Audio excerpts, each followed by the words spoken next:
À la une de cette édition, le 22 septembre est la date qui... Toutes mes excuses. Voilà, le 22 septembre est la date qui marque l'accession du Mali à l'indépendance après une longue lutte, assure dans cette édition dominicale la genèse de cette accession à la souveraineté. Processus d'imitation de l'intelligence humaine, l'intelligence artificielle repose sur la création et l'application d'algorithmes exécutés dans un environnement informatique dynamique. Son but est de permettre à des ordinateurs de penser et d'agir comme des êtres humains, assure le reportage en fin d'édition. Voilà donc pour le titre de ce soir. Merci d'être très nombreux devant vos écrans pour cette édition de 19h30. Bonsoir et toutes mes excuses pour ce petit dérapage indépendant de notre volonté. Je vous le disais au sommaire, nous poursuivons notre série de reportages sur le 22 septembre, une date qui marque l'accession du Mali à l'indépendance après une longue lutte. La rédaction de RTM2 a voulu en savoir sur la genèse de cette accession à la souveraineté. C'est le dossier de ce dimanche et il est signé Cheikh Oumar Kamara. A proclamé que la République soudanaise s'appelle la République du Mali. Le 22 septembre 1960, le Mali accéda à l'indépendance. Des luttes et actions pour la liberté, la souveraineté totale, l'émancipation des peuples noirs, entre autres, étaient au cœur de la genèse de cette indépendance. Le 22 septembre, en réalité, est l'aboutissement d'un long processus historique qui, peut-être quelque part, remonte jusqu'à la conférence de Berlin en 1885, qui a vu le partage de l'Afrique. Bien avant d'ailleurs le partage, des agressions ont commencé à l'intérieur du continent par des civilisations prédatrices venues de l'extérieur. Le 22 septembre 1878, pour la première fois, les coups de canon ont tonné de la part des forces impérialistes colonisatrices qui étaient venues pour s'accaparer de notre territoire national. Cela s'est passé précisément à Saboussiré. Alors donc, à partir de cette date maintenant, l'agression militaire a commencé progressivement pour se terminer précisément le 26 décembre 1920 à Tabi, un village dogon du cercle de Douanza. Donc, avec cette résistance de Tabi, la lutte sur le plan militaire a vécu. Donc, ils ont pris le dessus sur nos populations. Nous étions des citoyens de seconde zone, comme on le disait, des indigènes. Les indigènes pratiquement n'avaient pas de droit. Quand tu vois en brousse, par exemple, l'administrateur colon, il se promenait soit à cheval ou avec sa cravache. Le chef de village, que tu sois chef de village ou un simple chef de famille qui n'a pas payé son impôt, ça peut finir par des coups de cravache. Alors après maintenant la lutte militaire, la seconde phase a été la lutte politique. Et cette lutte politique a connu différentes étapes, dont d'abord et surtout la création d'associations qui se voulaient associations de sensibilisation, de formation et d'éducation des populations de notre territoire pour finalement se mobiliser sur le plan politique et acquérir l'indépendance politique. Alors, après la phase des associations, nous avons connu la phase des syndicats. Donc, parmi les syndicats, je peux citer le syndicat des enseignants noirs qui a été à l'initiative créée par Bouyagui Fadiga, dont un lycée à Bamako aujourd'hui porte le nom, et qui a regroupé en son sein Mamadou Konaté, Mariba Danchoko, Sega Diallo, Modibo Keïta et Ouezin Koulibaly. Alors ce syndicat s'était fixé comme objectif d'abord et surtout la revalorisation du salaire des enseignants noirs. Parce qu'à l'époque, l'enseignant noir de même niveau, de même qualification et du même nombre de travail gagnait 3 fois moins que l'enseignant blanc. Après la phase des syndicats, nous sommes passés à la phase des partis politiques. Et le premier parti politique créé au Soudan, c'était le Parti démocratique soudanais, créé par Idrissa Diarra, en collaboration avec 2 syndicats, 2 communistes français. Et le second parti créé est le Bloc soudanais, créé également en 1946 par Mamadou Konaté. Et dernier parti, c'était le Parti progressiste soudanais de Philidabo Sissoko. Donc ce sont ces 3 partis qui ont mené la lutte politique à l'intérieur du pays. Parmi ces 3 partis, le Parti démocratique soudanais et le Bloc soudanais de Mamadou Konaté ont fusionné pour donner naissance à l'Union soudanaise RDA. Mais le parti de Philidabo Sissoko, avec en tête Philidabo, s'est retenu et a voulu faire marche tout seul. Donc c'est la lutte à l'interne menée par ces 3 partis qui finalement a abouti à la création le 22 septembre 1960 à Bamako de la République du Mali.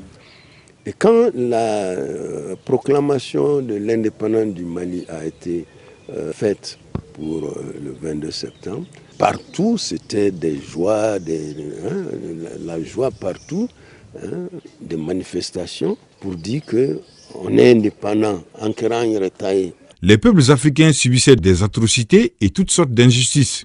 Après l'accession à l'indépendance qui a suscité un grand espoir, les Maliens ont fait des recommandations et espéré un pays moderne et prospère.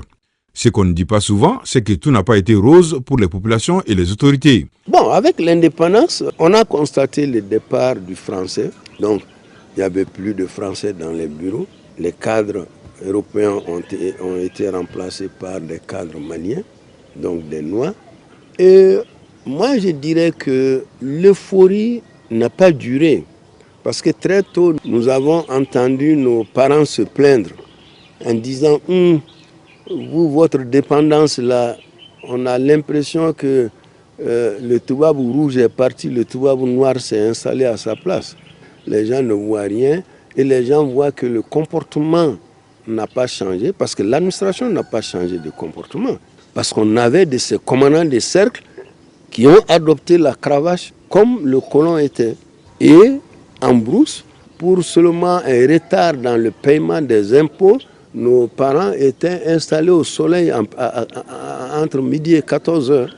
Donc ces pratiques ont continué. Après l'indépendance, ceux qui n'ont pas été à l'école n'ont pas été associés à la vie du pays.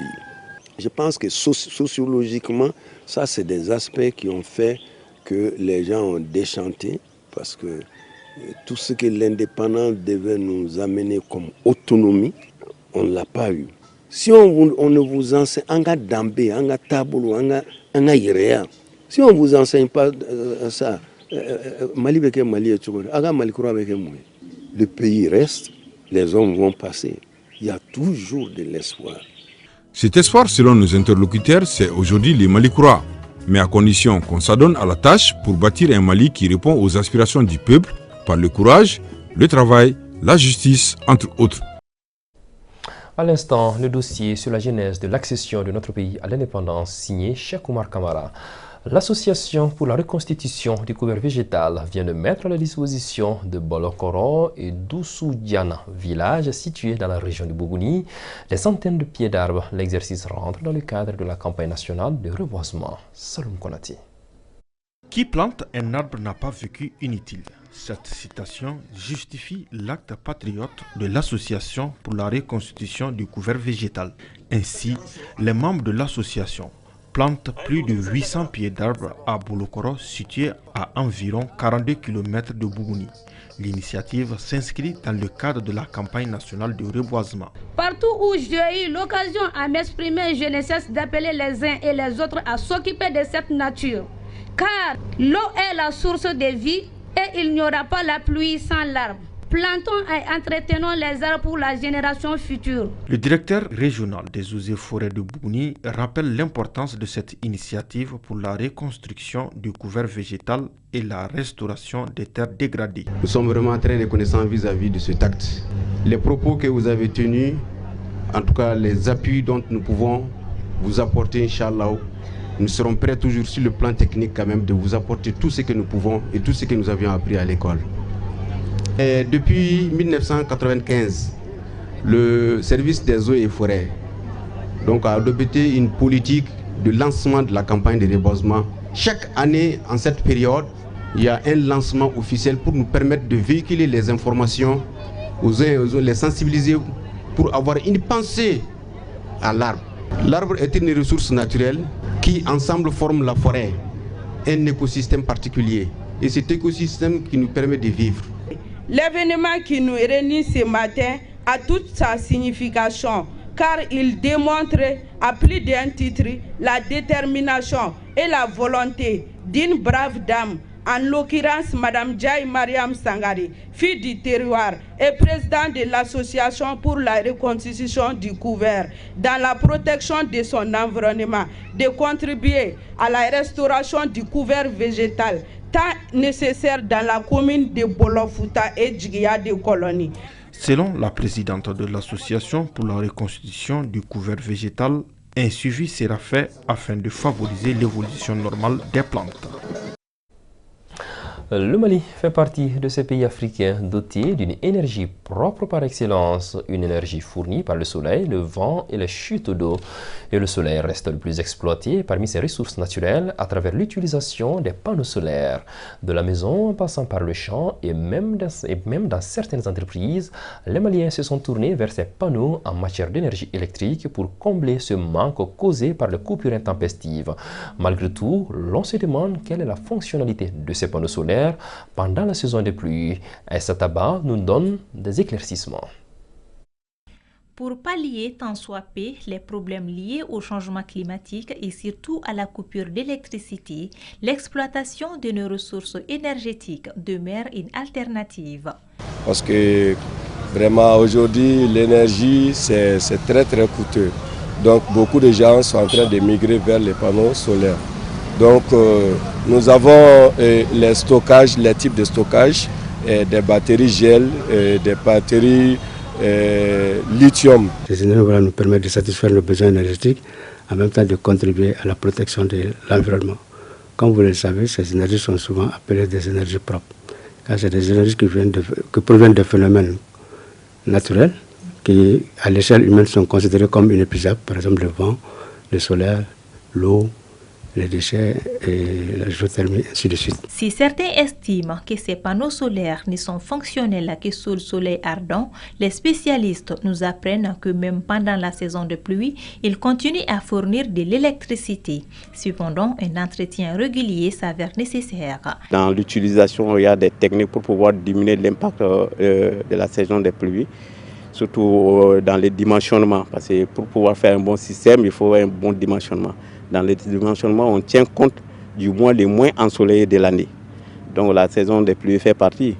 Donc tout ça est pris en compte au moment du dimensionnement. En plus de ça, il y a des équipements maintenant qui permettent de produire, même s'il y a des nuages, tels que les régulateurs MPPT. Pour pouvoir entraîner un module, ce n'est pas trop compliqué. Il suffit de faire des dépoussiérages.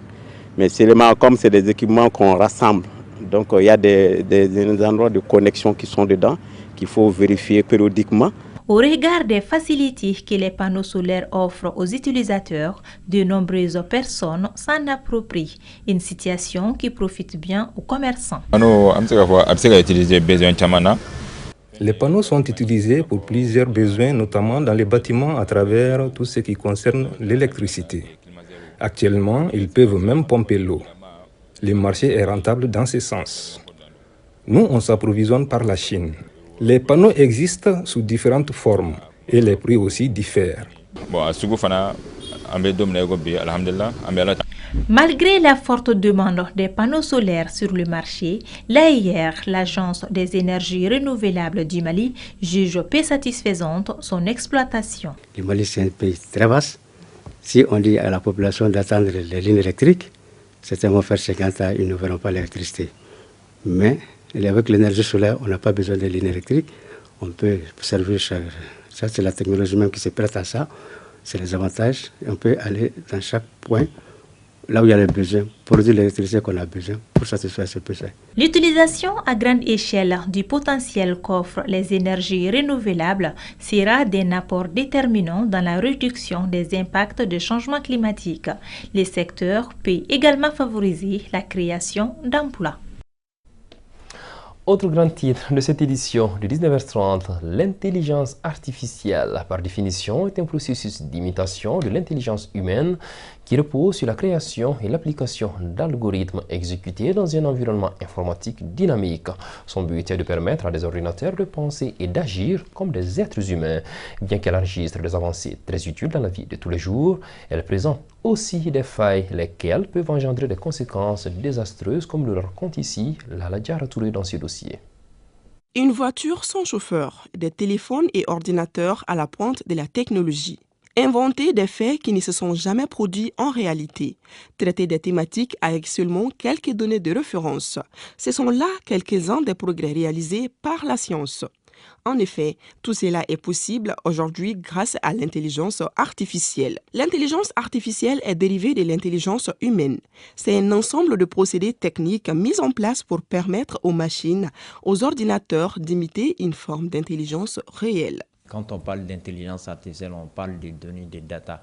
Donc, en fonction des données, en se puisant, en se focalisant sur les données existantes des personnes qui sont là, des événements qui sont déjà sur le net, les programmes informatiques intelligents peuvent se servir de ces données pour créer des vidéos, pour créer des images, pour créer des news aussi, des fake news, des deepfakes. Grâce à l'intelligence artificielle, il est désormais possible de contrôler les mouvements des salariés dans une entreprise, faire des consultations médicales à distance ou même assurer la sécurité des personnes et de leurs biens.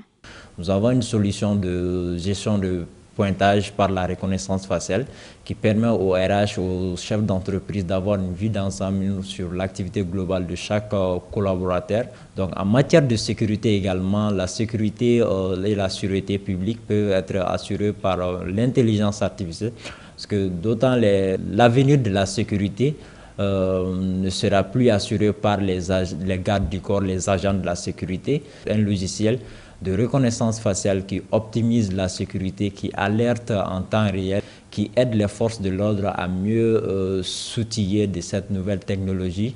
Également dans le domaine de la santé, d'autres applications, d'autres outils qui peuvent permettre d'avoir des diagnostics beaucoup plus rapidement au niveau des services de santé. Parallèlement à ces exploits, l'intelligence artificielle présente aussi des failles comme toute autre œuvre humaine.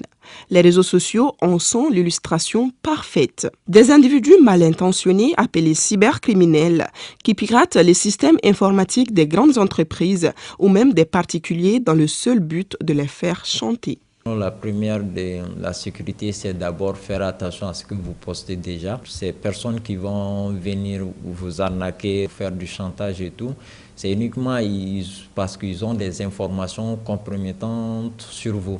Et si vous faites vraiment attention à ce que vous postez, vous n'aurez pas à avoir ce problème. De toute façon, quoi que vous fassiez, quoi que vous mettez en place comme mesure, comme précaution de sécurité, il y aura toujours des gens malveillants qui vont utiliser des outils créés pour des bonnes actions, pour transformer ces bonnes actions en mauvaises actions. Raison pour laquelle d'ailleurs notre pays a pris les devants en créant une structure qui encadre ces domaines. Les sanctions vont de 2 500 000 à 20 millions de francs CFA. Sans préjudice des peines qui peuvent être prononcées par les tribunaux. Les progrès de la République du pôle anti-cybercriminalité peut être saisi par l'APDP de toute infraction aux données personnelles, en vertu de l'article 31 de la loi 2013-15 du 21 mai 2013.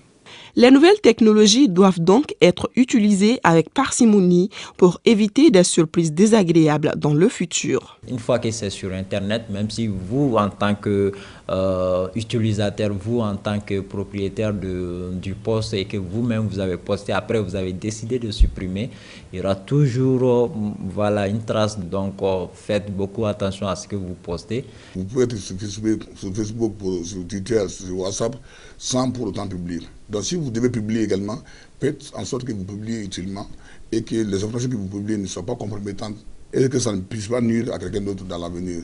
Et que tout le monde sache que tout ce que nous publions sur les réseaux sociaux seront gardés indéfiniment dans leurs serveurs. Bonne nouvelle pour les amoureux de l'intelligence artificielle désireux d'en apprendre plus.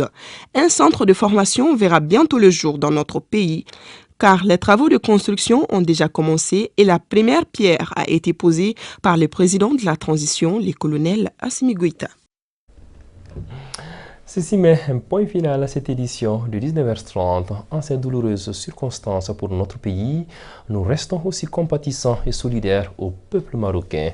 Gardez vos positions. Aïssa Taba prend le relais juste après moi pour ORTM de Kibarou. Et demain, retrouvez à partir de 12h30 Mariam Boubacar Maïga pour le journal en français. Et à 19h30, Fatou Diaby vous donnera rendez-vous pour son baptême du feu. Très belle attente de semaine à tous.